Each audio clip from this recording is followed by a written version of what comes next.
I wanted to bring on Bill Paul, who is the tournament director of the RBC Canadian Open. Bill, thanks a lot for taking the time. How are things shaping up in Montreal? Well, my pleasure. Thank you for having me. Things are shaping up very nicely. We had 2 great days of weather so far. It looks like the forecast might be a little iffy tomorrow, but the rest of the week, once we start the championship on Thursday, looks great.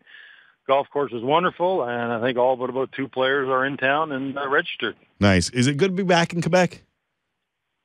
Yeah, from my standpoint, it is. I mean, I like it. I've been involved in 2 successful opens here in '97 and 2001, and somewhat involved in the President's Cup in 2007. So it's always big. Where we are, Royal Montreal is a great property to host the Open on, and I think the Quebecers, my experience, they're pretty passionate outside the ropes, and I expect nothing less this week. I know you guys have made a conscious effort to pick courses that golfers enjoy. How much does Royal Montreal help? It helps a lot. I think when you now we haven't been here since 2001 with the Open. Most recently, the President's Cup was here, but I think you've got an old traditional golf course. Mature trees and players generally like those. They haven't been to it. More of a shot makers. All the trouble is right in front of you. There's not sort of hidden lakes and bunkers that are deep, et cetera, et cetera. So it's I think from a player standpoint, it's a wonderful spot. How much different is the course than it was in, say, 2001 for the Canadian Open, or as you mentioned, 2007 President's Cup? Yeah, they didn't make any changes since the P Cup, but prior to the P Cup, they redid all of their greens on the blue course. It's a 45-hole facility. We're playing the blue course. They changed all the greens and made a change with the 12th and 13th hole. The 12th was a par 3. They made it a par 5, and the 13th they made a par 3. So, I mean, I don't think anything dramatically. Certainly when I come out here, I look at it being the exact same golf course. Right. They've created a neat short game area that is large for the players to practice on. So from that standpoint, it's for their preparation, it's ideal. In conversation with the tournament director of the RBC Canadian Open, Bill Paul, here on Tim and Sid. Tiger's had an interesting history at Royal Montreal and the Canadian Open for that matter, but he hasn't shown up here for a while. Is there any way you could give us an idea of how the negotiations work to get some of those top names in Canada? Yeah, well, it's a I don't know that it's an art anymore, but you certainly maintain a relationship, and you deal with guys throughout the year and their agents now on certainly where we are and where we're playing. And to most guys, it's all about where I am on the money list, where I am in the top world rankings. Do I need to play more? What's ahead of me schedule? How many weeks am I going to play in a row? So, I mean, a lot of times it's a little bit of a not always a crapshoot, but certainly dealing with the players and their their mindset on playing golf. And it's not just this week; it could be whether you're in March or whether you're in May or whether you're in December. So it just changes, and it's a little more difficult now than what it once was. I know the RBC sponsorship deal has helped, hasn't it? Yeah, I mean RBC has made a commitment. When they joined us, we knew what our date was following the British, and we just agreed that we weren't going to sit there and cry about it. We were going to make it better, and I think everything that we've done from putting on a charter, activation areas on site, little things that we do for our players. Obviously, Team RBC makes a big difference, and just generally their engagement in the marketplace and with their employees, et cetera, really helps. I know it's kind of, I'm asking a question that has little relevance to your tournament this year, but we're all supporting our own Canadian. What would be the difference monetarily in a tournament that has Tiger Woods in it versus that doesn't? We had this long conversation yesterday about the lack of a trickle down from Tiger. Like, it seems like, guys like Rory have done everything that you possibly can by the age of 25.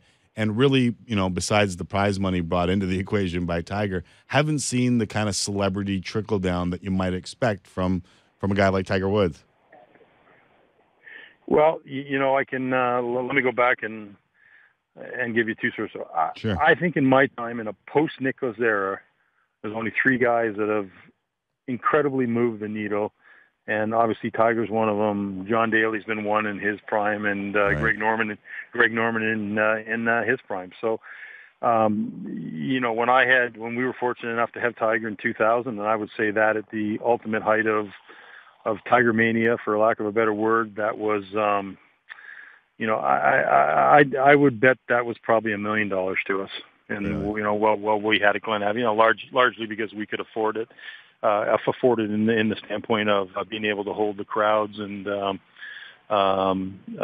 get facilities and all that. Some of the smaller venues that we've been, whether it was a Hamilton, a St. George's, even to an extent Royal Montreal, may not have been able to hold the amount of people that we could get at Glen Abbey in that year. What's the balance? What's the difference between, say, like a stadium golf course and what you're hosting at Royal Montreal or Hamilton? I just think it's infrastructure. Here you have more bleachers, more skyboxes, et cetera. There's certainly a bigness to it when you're. I mean, this is a huge piece of property, so it's spread out. I mean, it's busy, it's full, but it doesn't look as full or tight as the Glen Abbey would. Right. Certainly, some of the challenges that we had at a St. George's where you had to have the 18th, or you certainly had to have Islington Avenue to build stuff around the 18, et cetera. I mean, that made a lot of difference as well. So, I mean, there's pluses and minuses about every venue that you go to, including ones on tour that have been there. Where tournaments are constant year after year. So, I mean, you try and build what you have with what you got, and I think you got a great venue here, and it'll be the weather cooperates. We'll have a great Open. Bill Paul joining us from just outside Montreal, the RBC Canadian Open taking place this weekend. How many Canadians do we have in the final field?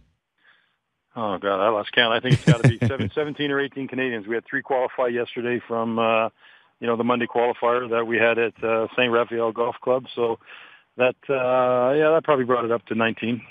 Pat Fletcher in 1950 might be the most commonly uttered phrase of the week. Mike Weir came close in 2004. This seems like, from the outside looking in, a pretty good group of Canadians to have teeing it up at different times. I mean, I've been doing this a while, and there's always been great Canadians, a great Canadian, right, in our field, someone that's sort of risen to the top or played well. I think that over the last 2 or 3 years, the strength of our Canadians has just gotten stronger and stronger. And I mean, you look at the 4 amateurs that we got in the field this year, all part of our national team program, and how they've come along. I mean, you look at what Graham has done, who was really the start of that program. David Hearn, Hadwin, that recently won on web.com. I mean, it's tough to win regardless of the tour, and it's certainly tough to get the PGA Tour. But everyone has a goal, and I think there's a lot of good things being done now. And for those of us that were there in 2004 when Mike almost won and ended that 50-year drought, that was pretty special. And we all, when the ball went in the water, we all it just let the wind out of our sails. So I know, speaking for probably a lot of Canadians, it would be great to see somebody walk up that 18th fairway and stand on that green and lift that trophy up. It would be pretty special for all of us. I know that part of your job is the balance between an international audience and a national audience, but but you live here, you understand what it means to Canadians and how much golf means to them. Is that part of the goal of the Canadian Open, to have as many good Canadians in the mix? And does that help when you get into grassroots? I think it does. I mean, you need to balance, so, I mean, I'll give you an example. There was a kid called Roger Sloan that won in Nova Scotia on the web.com that we gave an exemption to play here, and Roger certainly deserved one. Right. Roger made the decision to stay on web.com, and Roger's decision to stay there, I think, was the right one. In terms of his goal is to play on this tour next year, not just playing one event. And, I certainly have sort of expressed mine to a lot of Canadians that you've given exemptions to, that just to play here is pretty cool. But, you can get caught up in the awe and get caught up in, where you may get, you're standing beside some player on the driving range, and it just may not be the right fit for you. So I think there's a fine line of playing in here. Certainly, you want to have as many Canadians. I think all the Canadians in here are deserving of it, including the ones that went through the regional qualifying system or the final qualifying that we had yesterday. And it's not a gimme anymore. You have to have performed. You have to have whether it's a qualifier or whether it's some other function. So it's I think they're all well deserving, and it's the right thing to do. I'll tell you what it'll be. In 2004, we got that taste, and we felt like it was close. It would be a fantastic national moment if we were to get it in the next little while. Hey, before I let you go, just is there any chance that you guys might be able to find a different spot in the calendar and say a next TV deal, so you don't have to deal with being the week after the Open Championship? There's always that hope. We always have those discussions with the tour. We knew what we got when we were going into it. And I said at the beginning, we decided to make it better, rather than whine about it. I think we've done a lot of good things. It's still something that we need to consider to look at. But as all my other counterparts on PGA Tour, it's important that you have the right you have the right message when you go to the tour. I think you've got a great strong sponsor in RBC who does a couple of events, and it's I think we're positioning ourselves right down the road, and with some good fortune we'll get a date change. And I don't want to sound like I'm poo-pooing the field that you got, because you got a pretty good field. And I just think it's it's almost every year we look at these issues that surround it and understand that the position you're put in makes your job a little tougher. And it's always fun to watch our national championship. It would be maybe even a little more fun if we could add a couple names to that mix. Yeah, I mean, you want everybody in the mix, right? So it's, that's something that would be wonderful, and you do what you can. You certainly go after everybody, and at the end of the day, it's the field is who you got, and we're pretty pleased with it, and we're gonna have a championship that'll begin on Thursday, and we'll have a great winner on Sunday. We'll be watching as always. Really appreciate it. Know it's a busy time for you. Thanks for joining us.